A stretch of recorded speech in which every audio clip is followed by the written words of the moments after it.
మీ నాయకులు అక్కడ కలిసి పనిచేయలేదు కాబట్టి అక్కడ టీఆర్ఎస్ గెలిచింది. ఆయన మీద వ్యతిరేకత ఉన్నా కూడా ఒక మంత్రికి బాలకొండలో టీఆర్ఎస్ గెలవడానికి అక్కడ ఉన్న కాంగ్రెస్ గ్రూప్ రాజకీయాలే కారణం అనేటువంటిది ఒకటి అంటున్నారు. ఒకటి చూడండి మీరు, సునీల్ గెలుస్తాడు, సునీల్ దగ్గర డబ్బులు ఉన్నాయి, సునీల్ గెలుస్తాడు అనేటువంటి ఒక ప్రజలలో ఒక ఆలోచన వచ్చింది కాబట్టి కాంగ్రెస్ పార్టీ గుర్తించింది, టికెట్ ఇచ్చింది, ఫైట్ చేసిండు, అందరం పని చేసినాము. సరే పార్టీ అవసర రీత్యా కొందరు వేరే దగ్గర పంపొచ్చు, వేరే దగ్గర పని చేసిండ్రు, అంతే తప్పితే కానీ ఎక్కడ పని చేయకుండా అయితే ఉండలేరు కదా.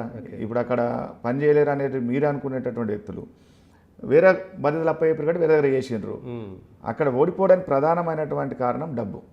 ఓకే, ఇన్నేళ్ల చరిత్రలో ఏదైనా ఒక ఓటుకు 300-500 వంచినటువంటి పరిస్థితి చూసినాం. అది కూడా 15%-20% ఓటర్స్కి వంచిన పరిస్థితి చూసినాం. కానీ 100% ఓటర్లకు 2,000 రూపాయలు 3,000 రూపాయలు వంచిన తర్వాత ఎంతో కొంత ప్రభావం చూపుతుంది కదా. కాబట్టి అక్కడ పని చేయలేరు, కలిసి పని చేయలేరు అనేది వాస్తవం కాదు. కేవలం డబ్బు ప్రభావంతో అక్కడ టీఆర్ఎస్ గెలవడం జరిగింది తప్పితే ఈ ఉన్నటువంటి వాళ్ళు పని చేయలేదు అనేది తప్పు. వాళ్ళు పార్టీ ఎక్కడైతే బాధ్యత తప్ప చెప్పారో అక్కడ పని చేసారు, దాంట్లో వాళ్ళ తప్పు ఏముంటుంది.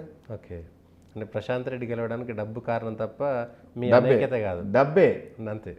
2,000-3,000 వంచిండ్రు అంటే మీకు కూడా నిజామాబాద్ తోటి అనుబంధం ఉంది. నిజామాబాద్ జిల్లాలో ఏ రోజైనా కానీ ఏ ఎలక్షన్లో 2,000 రూపాయలు వంచిరా, 2,000-3,000 వంచినటువంటి చరిత్ర ఉందా? ఎక్కడ లేదు అది. కానీ ఆయన కేవలం డబ్బును నమ్ముకున్నాడు, డబ్బును వంచి గెలిచిండు. ఓకే, ఇప్పుడు మళ్ళీ ఏదో కంప్లైంట్ చేశారు మాకంటే, నేను ఎమ్మెల్యే గెలిచినా కానీ నా మాట వినట్లేదు, అక్కడ కాంగ్రెస్ నాయకుల మాట వింటారు అధికారులు అనేటువంటిది ఒక కంప్లైంట్ ఇస్తున్నారు. అంటే ఇప్పుడు గత 10 సంవత్సరాలు ఏ రకంగా జరిగింది? 10 సంవత్సరాలు కూడా అధికారాన్ని ఏదో ఉద్యోగులను అందరికీ కూడా రాజకీయ ఉద్యోగులు మార్చిండ్రు. కానీ మేము ఇప్పటికి కూడా అట్లా చేయట్లేదు. ఇవాళ నిన్ననే ఒక సంఘటన జరిగింది, అడక ఇసుకకు సంబంధించినటువంటి అంశంలో ఒక టీఆర్ఎస్ వాళ్ళని కొట్టిండ్రు అన్నారు. అరెస్ట్ చేయమన్నాం, మేము కేసు పెట్టమని చెప్పినాము. మేము ఎక్కడ కేసు రావట్లేదు కదా. ఎక్కడ ఏ అధికారికి కూడా మీరు వినకండి అని కూడా చెప్పట్లేదు.